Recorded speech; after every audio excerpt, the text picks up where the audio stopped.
மேலான இறைவன் கூறுகின்றான், என் அடியானே, நீ என்னிடம் சாணளவு நெருங்கி வந்தால் நான் உன்னிடம் ஒரு மூழம் அளவு நெருங்கி வருகிறேன். நீ என்னிடம் ஒரு மூழம் அளவு நெருங்கி வந்தால் நான் உன்னிடம் 2 கையளவு நெருங்கி வருகிறேன். நீ என்னிடம் நடந்து வந்தால் நான் உன்னிடம் ஓடி வருகிறேன். இதன் பொருள், எவர் சிறிய நற்செயல்களைக் கொண்டு என்னிடம் நெருங்கி வருவாரோ அவருக்கு நான் வெகுமதியான நற்கூலி அளிப்பேன். அவர் சுய விருப்போடு வழிபாடுகள் செய்தால் சன்மானம் விரைந்து வரும். எனவே எல்லா பொழுதுபோக்குகளையும் கைகழுவி விடு.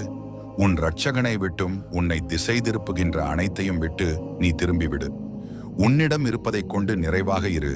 அது கொஞ்சமாக இருந்தாலும் அதிகமாக இருந்தாலும் அது உனக்கு உதவியாக இருக்கும். தற்காலிக இன்பங்களை அதற்குரிய மக்களிடம் விட்டுவிடு. உன்னுடைய பாவ மன்னிப்பை தாமதப்படுத்தாதே. இறைவனை அணுகுவதையும் தள்ளி போடாதே. ஏனெனில் உன் ஆயுளில் எவ்வளவு மீதமிருக்கிறது என்பதை நீ அறிய மாட்டாய். நபிகளார் கூறியிருக்கிறார்கள், உலகத்தை அதன் மக்களிடம் விட்டுவிடுங்கள். தன் தேவைக்கு அதிகமாக எவன் உலகத்திலிருந்து எடுக்கிறானோ அவன்தான் அறியாமலேயே தன் அழிவிற்காகவே எடுக்கிறான். இதன் அர்த்தம் என்னவென்றால், தன் தேவைக்கு மேலதிகமாக உலக காரியங்களில் மூழ்கிவிடும் ஒருவன் தான் அறியாமலேயே தனது சீரழிவை உண்டாக்கிக் கொள்கிறான். எனவே பணிவை கொண்டு உன் தற்பெருமையை மாற்றிவிடு. அன்பை கொண்டு உன் பகைமையை மாற்றிவிடு. நேர்மையை கொண்டு உன் முகஸ்துதியை மாற்றிவிடு.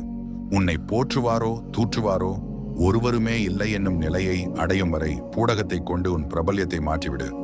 மேலும் அறிக, நீ இந்த பிழைகளை விட்டு உன்னை தூய்மை செய்து கொண்ட பின்னர் இறை உதவியால் நீ சில அற்புதங்களையும் இரகசியங்களையும் காண்பாய்.